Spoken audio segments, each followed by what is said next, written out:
buruz aldatu gara eta une estudiora etorri gara, beraz, eskerrak une estudioko jendeari eta batez be, eskerrak zuri, Peru Galbete, hemen gurekin egoteagatik, ongi etorri. Eskerrik asko eta plazer bat hemen egotea.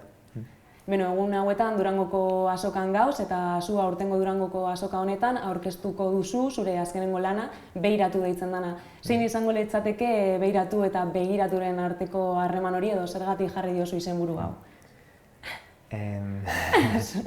Bueno, izenburuen kontua beti bezala kostatzen zait niri askotan jartzea eta bueno, kuadro asko bezala nahiko nuke batutan izenik gabe utzi, eta azkenean, baina bueno, behar dezu referentzia bat hor, eta ere bai bada, bueno, ariketa interesantea da, ez? Nola izendatzen duzun zerbait, kasu honetan kanta multzo bat, eta normalean nire kasuan ateratzen dira pixkat nahi gabe. Bai daukadala buruan izenburu bat bilatze hori, eta kasu honetan Begiratu diskarekin hasi nintzen begiratzen, zein zen gehien erabiltzen nuen hitza nire kantetan, eta konturatu nintzen batzuetan igual nahi gabe edo batzuetan hizkuntza ere erabiltzen den soinu bezala eta esan nahiri gabe eta hor hitzak errepikatzen ziren batzuetan, eta gero begiratu behin baino gehiagotan desentetan erabiltzen nuen begiratu hitzetik, ez? Bueno, publikoa naiz eta normalean nola kentzen diogu hitz bat, letra bat, eta begiratu, ez? Begiratu. Eta hortik nebien konturatu gabe begiratzea ere badala zerbaiti begiraren itxura ematea, ez? Askotan erabiltzen da ere bai, adibidez, egurrari barniza ematerakoan, ez?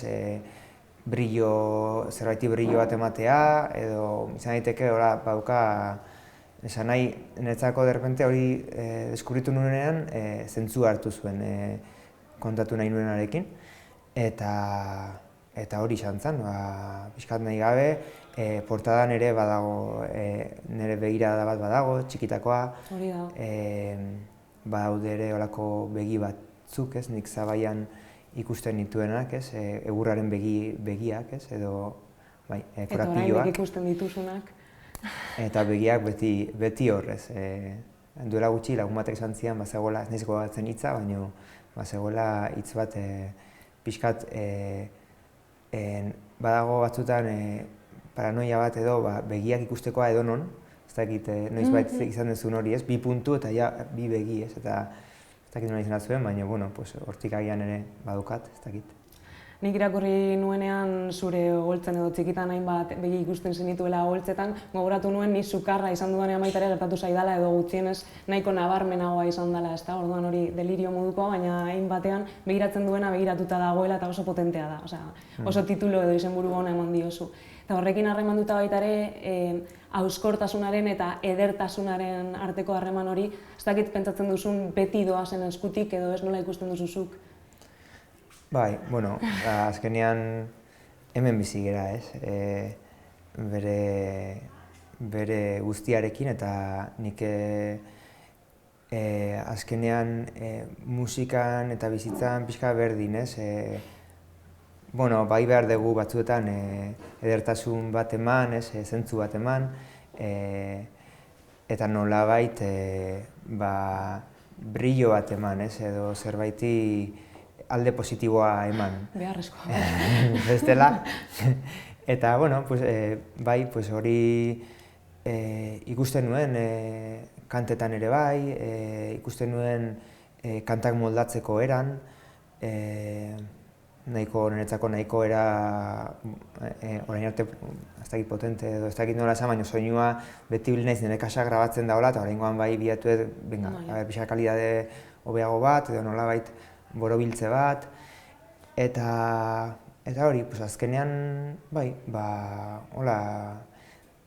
bai gauza ezberdinengatik ikusi nion zentzua izenburu horri. Azkenean, behira, esan duzun bezala, behira da zerbait ederra, euskorra ere bai, eta pixka bizitza bezala horreiten nuen konparaketa hori, eta orduan, bueno, saiatzen naiz oraindik ere musikarekin saiatzen beira hori mantentzen, eta nahiz eta batzutan puskatu bere edertasuna behiratzen. Hauskortasuna eta indarragian baita ere eskutik joan daitezkela, ez da, agian utzi gaitezkela, baina beste ziruliruli elkarrizketa baten aipatu genuen kintsugi teknika hau edo, hauskorrak gara eta hautziko gara, baina gero zer egingo dugu horrekin, ez da. Artea, adibidez zure kasua. Bai, guztiz. Azkenean, niretzako ez dago beste erarik.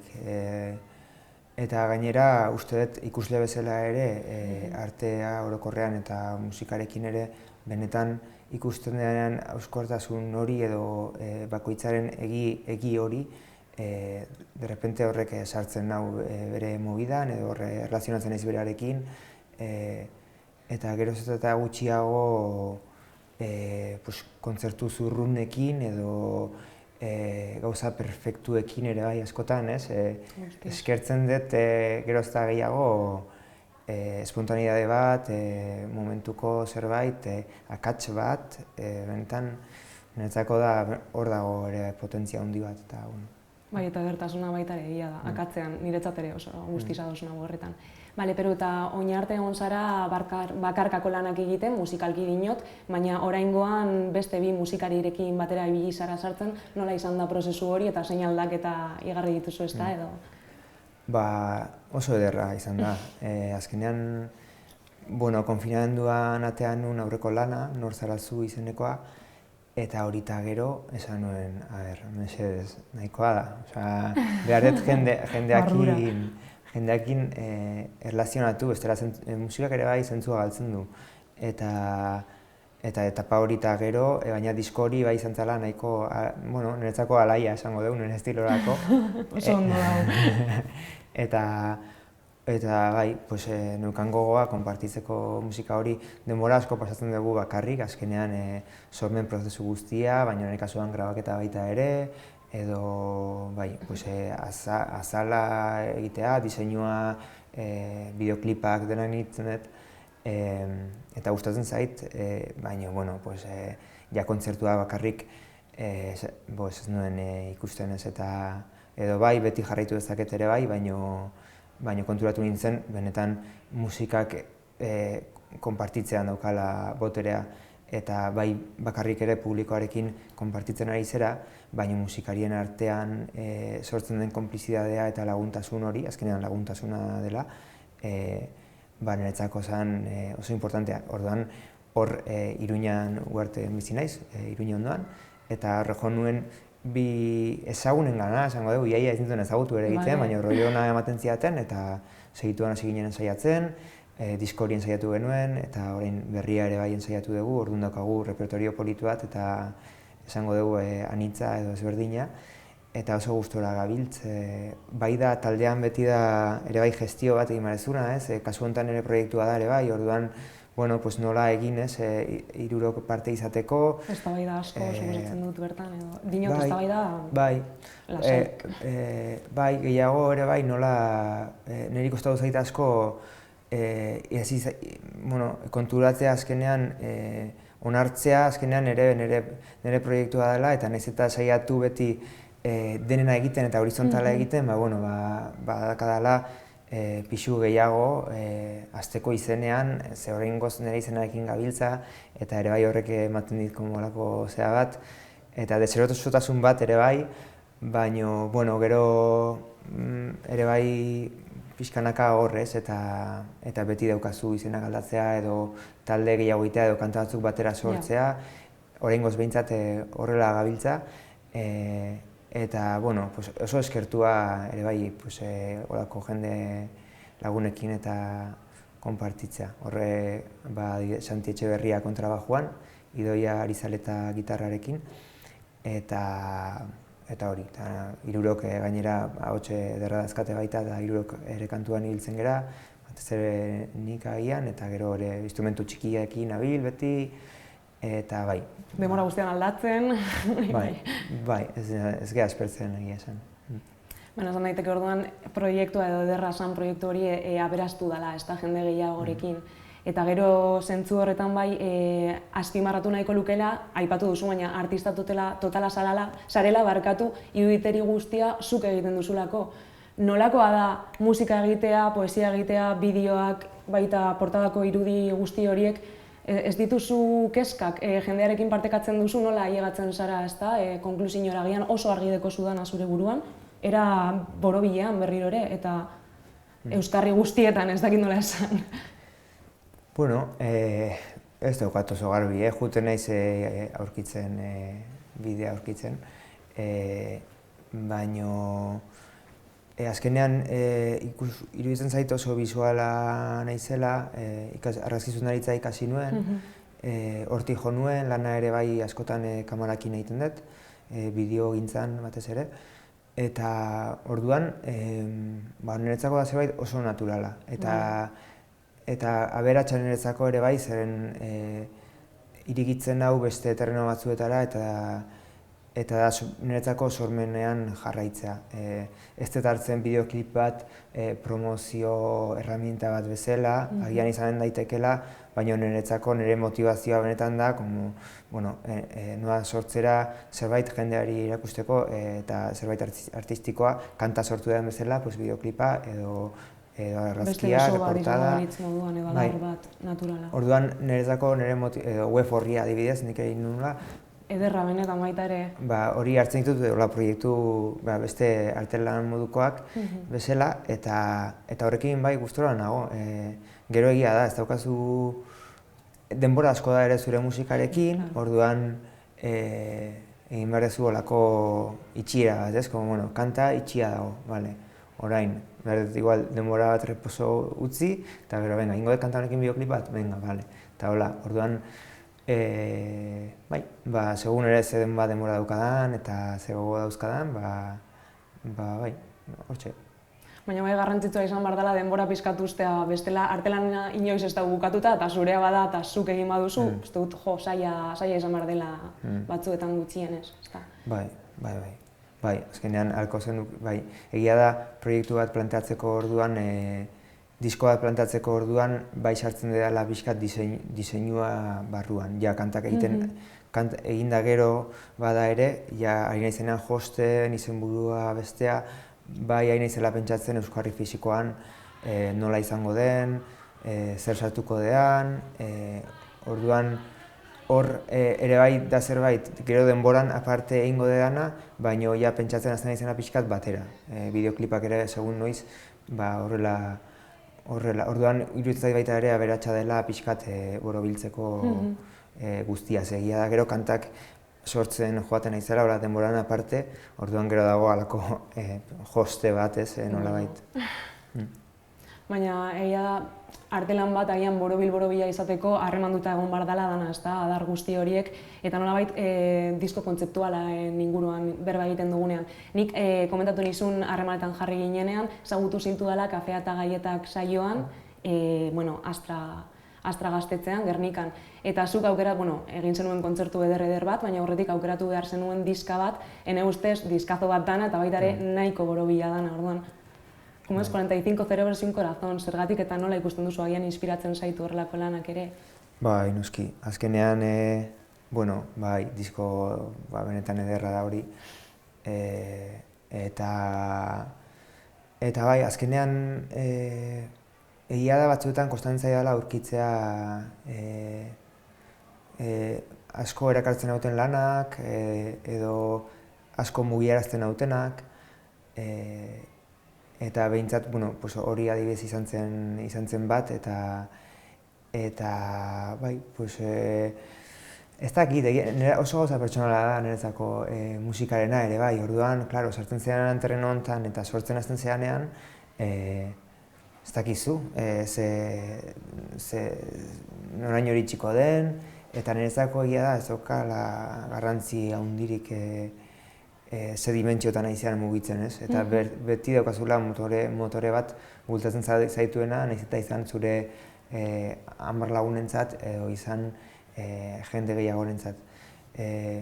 Suposatzen dut ederra dela disko bat, hauen kasuan adibidez, Mari Arnal eta Marcel Bagez, atera zutenean disko hau eta eduki duten oraindik ere dakoten karrera hori ez.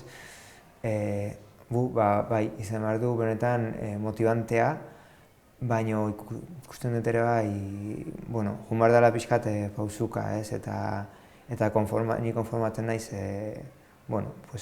hemen inguruan, noizean behin kontzertu bat eman, igual daukadana baino pixka gehiago ondo ongo zen, baina noizean behin... Hemendik deialdi bat egingo dugu. Zuzenean hori da batez ere gehiena gustatzen zaidana.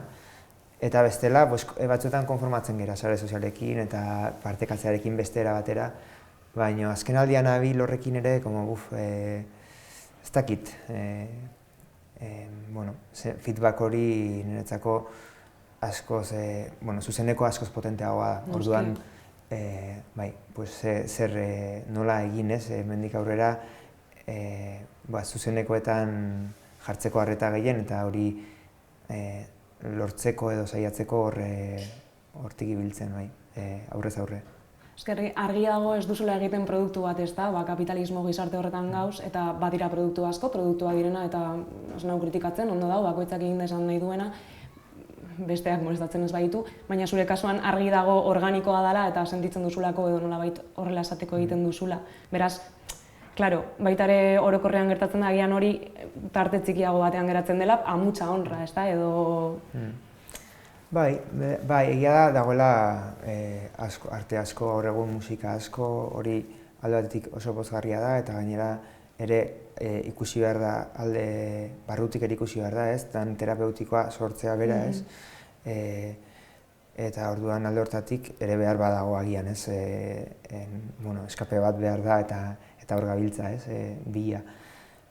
Baina, klaro, hainbeste egon da, kostatzen du ere bai gero zure lana ezagutarazten, edo baita ere batzuetan zerbait interesgarria topatzen.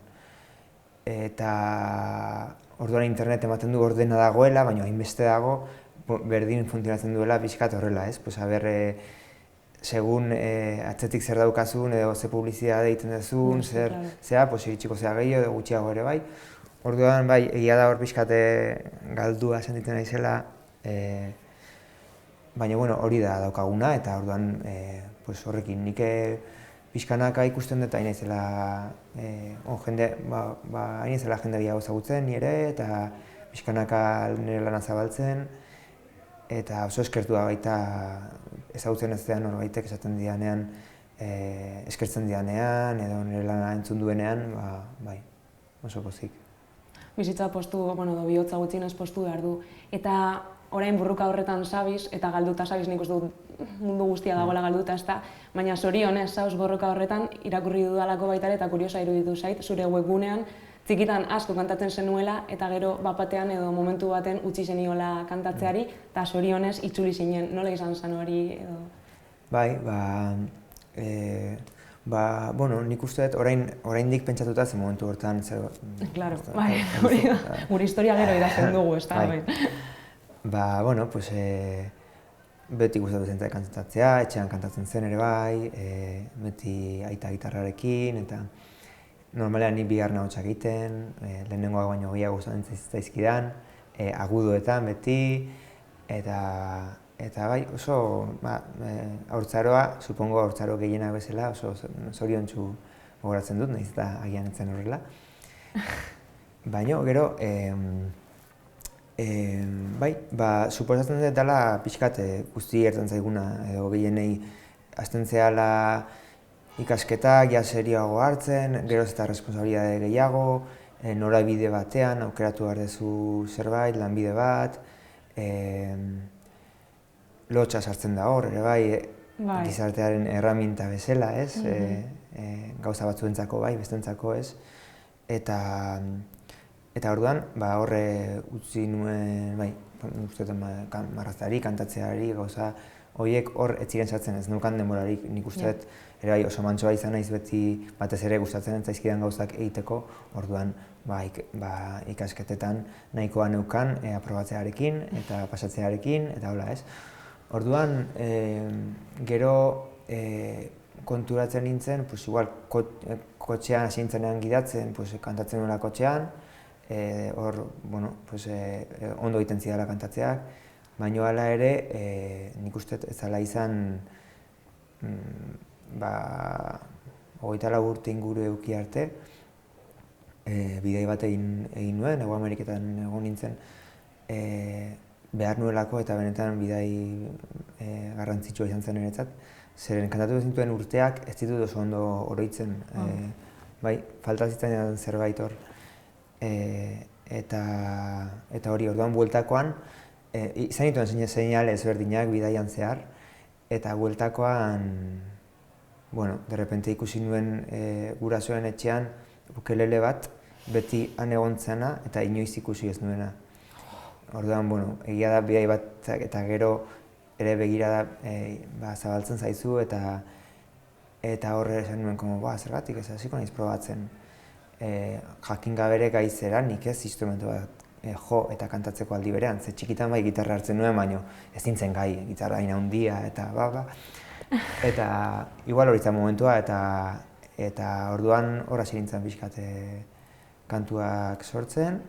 Berreskuratzen baita. Bai, ahotsa ateratzen berriz eta bai, izan zen deskubrimentu handi bat niretzako eta oso beharrezkoa orduan, bueno, bai. Jarraitzera, segitzera. Bai, nera bezarean agian gelditzea ez da inarraro, ez da bertan basauz galduta, danok gauz agian garai oso galduena. Bai, guztiz eta azkenean, bueno, niretzako da zerbait oso primitiboa, ez, oso nirea uste dut, nahi gabe atartzen zaidana kantua, eta orduan konturatu naiz ere bai, nire kantakera landu dela inkontzientean ere bai. Eta, ez dakit, festan dantzatzen nuen dean bitartean nahi gabe kantatzen ari naiz da baju izan edo kalean noanean, konturatu gabe ere. Orduan, bueno, dala zerbait nire bizitzaren parte da nahia, ez? Orduan, batzuetan zaila egiten zaite bereiztea, ez? Eta ere musikariekin askotan gertatzen ere hori eskatzen digute, ez? Kantariekin adibidez, kantaria da, kantaria. Bere instrumentua da ahotsa, eta gero dago gitarra, eta gero dago bestia. Bakoitza berean, eta azkenean, bai, izan daiteke, ahotsa izan daiteke instrumentu bat, landu dezakezu horrela, eta ondo dago, baina askoz gehiago ere bada.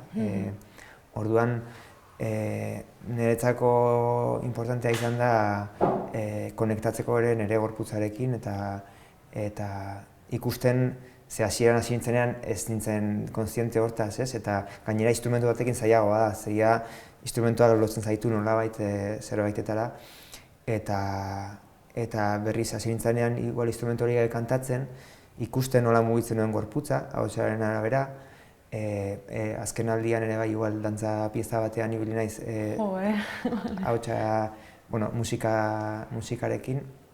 Azkenean ere bai olako hibridoa zen orduan hasten ginen eta batzutan jotzen nuen gorputzera, dantzariek ere bai mikro hartzen zuten, horrelako zerbait. Orduan, azkenean konturatzen naiz hor, azkenean oso evidentea den zerbait, askotan ez dugu separatu daukaguna, baina azkenean bat gorputza eta ahotsa hor daudela batera, ez? Eta horregatik askotan da hain zaila berdin kantatzea zerbait, edo afinatzea perfecto, edo ez dakit, azkenean segun egunaren arabera ere bai, era batera edo bestera dago, ez? Zeinek ez du ahotsa galdu momentu batean zerbaitengatik agian, ez? Sentimenduekin eta lotura zuzena dauka ere bai, ez? Orduan konturatzen naiz musikarekin ari naizela ere bai lantzen nire barne mundu bat edo nire arazo batzuk ere bai eta konpartitzen ere bai bestera batera eta pozik horregatik. Zuretzat da sendagarria, baina nik uste dut baita ere zure musika entzuten danean meditazio puntu hori eta mantra puntu hori badekola baita ere, ez dakit ondo sentiarazten dizu eta pixkat lehuntzen du baita ere bagian sentimendu nahasi horiek edo sentimendu itsusi horiek mundu honen aurrean sortzen zaizkigunak. Beraz, lortzen duzu Bai. barkatu, zer esango zenuen barkatu. Hori buruz, bai, nik uste dut, bueno, pues, adibidez, hasieran Zurbilen gaztetxean daula kontzertu asko entzun ditut eta normalean giroa orokorrean tragatu ditut kontzertu asko nahiko hardcore eta punk eta holako musika bat, eta nik nahi nuen musika hori gustatzea, azkenean nengoen ambiente hortan sentitzen nintzen gustora ere bai, baino ja momentu batean esan nuen, saiatzen nahi naiz, ondo, nolabait ere dantzatu dezaket, hau da ere, baino ez da nire bidea uste dut eta beste era batera behar dut ez, musika ere bai, eta bueno, gaur egun igual, pixkaten hasiagoa dagoena, baina garai hortan oroitzapena daukat hori ez, nire buruari esateko, gustatu behar zait musika hau eta gero ez zitzaidan gustatzen. Orduan, bueno, bai. Bakoitzak bere bidea jakin behar du edo ezagutu lehenengo eta gero jarraitu pizka bat alde heinean, ezta. Gero, aipatu nahi nizun baita ere, uraren oldea kontzertu musikal bisuala. Ikusi nuela elkarrizketa hau prestatzen eta kriston ederra iruditu zitzaidala eta pizkat konta iesaiguzun. Nola zentzu honetan edo kasu honetan literalki urak urtu dituen oroitzapenak, ezta? Bai, proiektu hau ere berezia. Dana da berezia, Peru, zentzu honean. Bai, Uharteko zentroan, Uhartera joan nintzen bizitzera, Iruña ondoan, eta hango zentroan, hor dago Arte Garaikide zentro moduko bat, eskatu nuen estantzia bat, eta hor hasi nintzen aurkitu nituen diapositiba pilo bat eskaneatzen. Interesgarria ziren diapositiba horiek, gurasoen bajeran aurkitu nituelako, zirelako nire aitak ateratako argazkiak txikiak ginenean, eta batez ere bai uholde bat pasazutelako. Orduan, klaro, urak desitxuratu zituen, orduan benetan dira artelanak bere horretan, ez? Eta argazki diapositiba bakoitzak orduan eskaneatu nituen 2000 baino gehiago, bai hori ere prozesu potentea, azkenean dira ere oroitzapenak eta hor, denbora da xente pasan nuen. Artisautza gainera, apura. Eta hori, eta orduan horrekin nahi nuen ez nekin ondo zer nahi nuen egin, baina aurrena hori izan zen, gero ordenatzean denbora asko eman zidan, eta gero hortik bi proiektuetan nintuen, batetik uraren oldea, dela okerren edo beren zeuden diapositibenekin, urak gehien eragin zien diapositibekin, da zuzeneko kontzertu abstrakto bat, nahazten duela zuzeneko musika, baina baita zuzeneko irudia, proiekzioa, ez?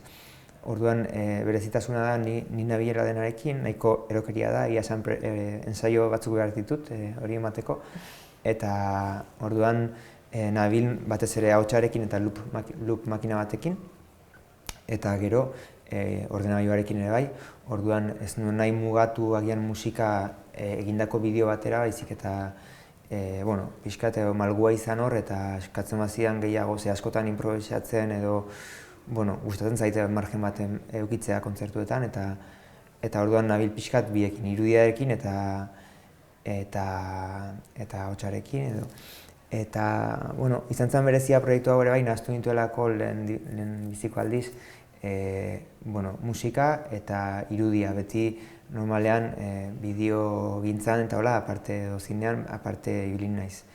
Eta zer ikusi daukaten noski, baina, eta hori izan zen proiektu bat, eta gero beste proiektua, ondoen zeuden diapositibekin, ja hor gehiago ezagutzen gehara, edo, urak gutxien harrapatu zienekin, hor egin nuen laburmetrai dokumental bat, txikitako audioekin, ze aitak eraik grabatzen zegoen kasetean, kantatzen eta hitz egiten, eta orduan hori nahaztu nuen olako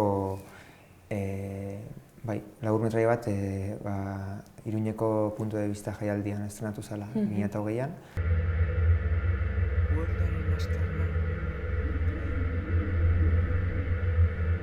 uholdearen astarna. Oraindik gehatzen dira astarnak, mendile eroritako tokiak.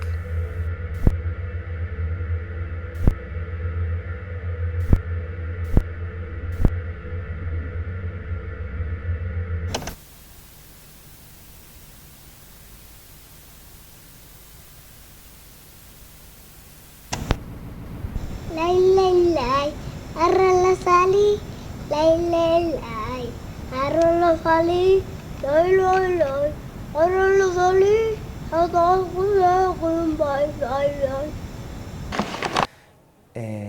Eta orduan, hori izan zen eta pixka bat niretzako hori interesantea zen hasieratik nola eraldatu zituen, nola urak eraldatu zituen diapositiba horiek, azken finean ziren nire txikitako oroitzapenak, eta oroitzapenak ere bai nola denborak eraldatzen dituen, orduan konparaketa hori ura eta denboraren artean. Hori pixkat izan zen. Ederra benetan. Eta zure bajeran hainbat altxor aurkitu dituzula esan daiteke lehenengo lana baita ere bertako audioak edo bertan grabaturiko edo... Bai. Zure ikerketa eremua izan da baita ere, ez da bajera hau. Ba ez nuen pentsatzen baina, azkenean, bai. Bai, da zerbait, orain pentsatuta, etxearen parte den zerbait, baina aldi berean bizi asko ez daukana, ez? Gauzak gordetzeko erabiltzen dena, eta hortik ere gauzak berreskuratu ditudanak, ez? Justu grabatzearen bajeran ez nukan beste, neukan lekuetatik, nire etxea edo gurasoen etxea edo gutxi gehiago, azkenean gurasoen bajera zen soinurik hoberena zeukanan niretzako. Eta lehenengo diskoa grabatu denean ez nuen ulertzen asko soinuari buruz, justu ikasi nuen grabatzen, era kasero batean, orduan pentsatu nuen, behintzat, nola gero soinua lantzen ez dakidan, behintzat grabatzen dudana niretzako entzun eta ondo egotea. Eta horrego nintzen leku ezberdinak probatzen, sukaldeak eta komunak eta azkenean esan nuen. Bajeran ondo, eta egia da berezia da leku batean grabatzea, zeren mikrora irezen zaizuna, aldi berean da zuzeneko soinua, eta bestetik akustika dela, azkenean soinua dijoa airean pareta ukitzen du eta dator. Eta horrek zuzenean jasotakoari ematen dio beste zerbait, orduan niretzako oso polita zen soinuan beran lekuaren zentzua pistak eukitzea, ez, nun zauden. Eta hori izatea parte eta disko baten soinuaren parte hori izatea. Eta askotan grabatzen denean estudio batean, dena berdina da, saiatzen da ez egoten rebote hori, horregatik olako paretak, eta gero bai digitalki saiatzen zera ematen soinu bat edo beste bat, eta niretzako ere bai horregatik disko bat ere bai bigarren diskoa basoan grabatu nuen. Hori galdetuko nizun baita ere, aipatu, Boliviako janean, egon zinean.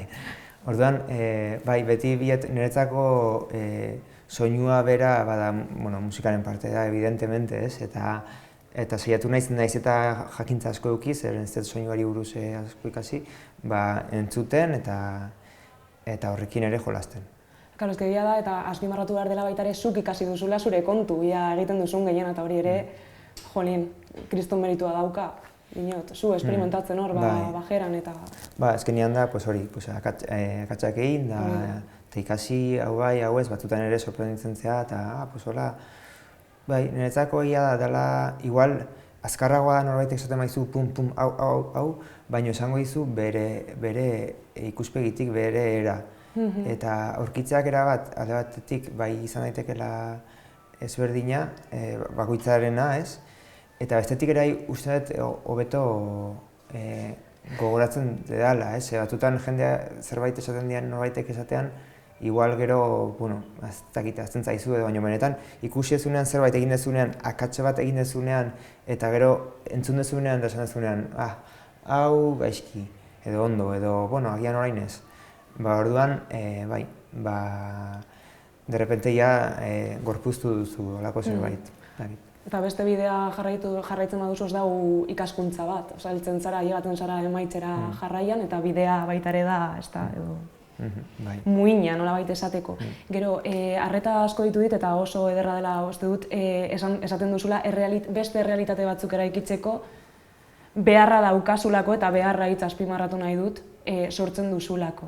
Zer iruditzen zaizu gure realitate hau, eta zer iruditzen zaizu baita ere aldi berean artea, ezta? Aldi batetik ihes egiteko, errealitate honetatik ihes egiteko tresna, baina baita ere itxaropena edo nolabait pizkat mundua pizkatzo bat aldatzen saiatzeko tresna edo. Bai,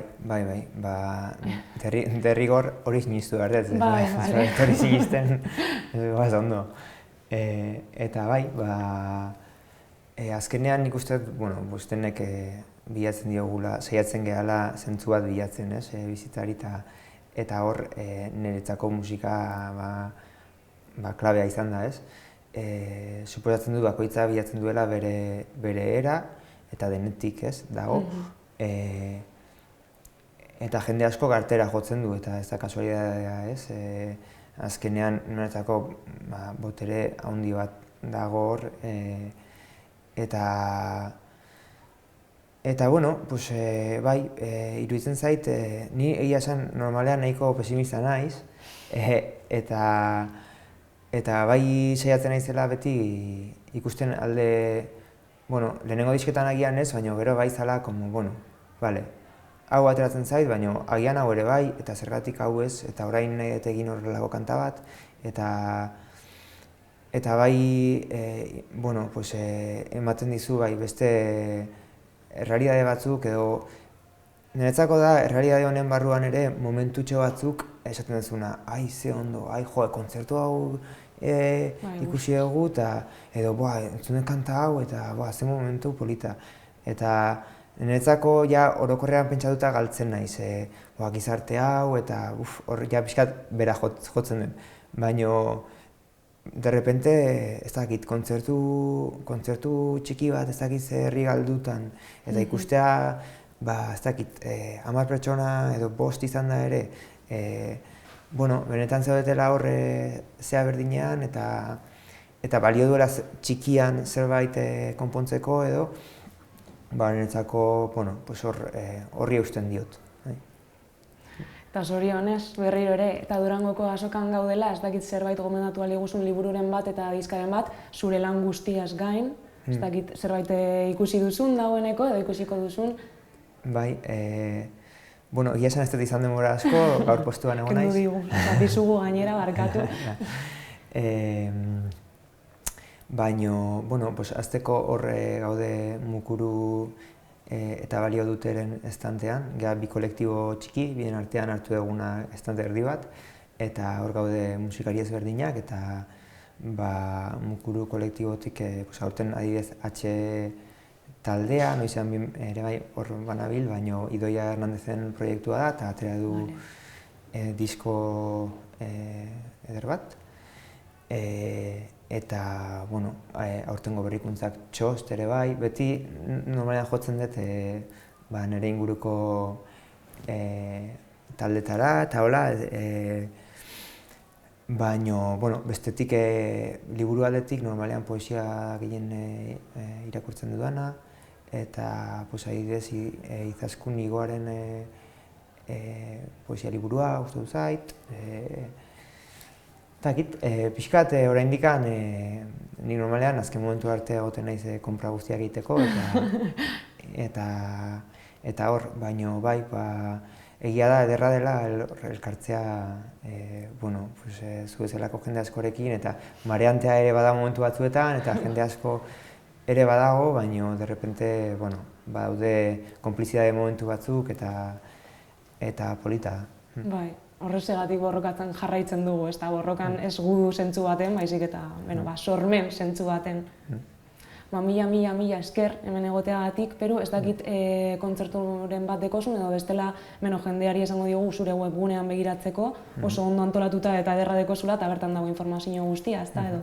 Bai, esan behar da webgunea ordenagailuz ikusteko eginda dagoela, ordenan mobilak ez du oso ondo funtzionatzen, baino, bai, horre jarriko ditut hurrengo kontzertuak hemen Durangon jotzen dugu, larun batean, bazkalduta gero, 3:30, eta hori, gero aurrerago, seguru ja hurrengo urteari begira, bai, aterako dira, eta gogoz baita ere mugitzeko leku ezberdinetara eta horre eskintzeko musika.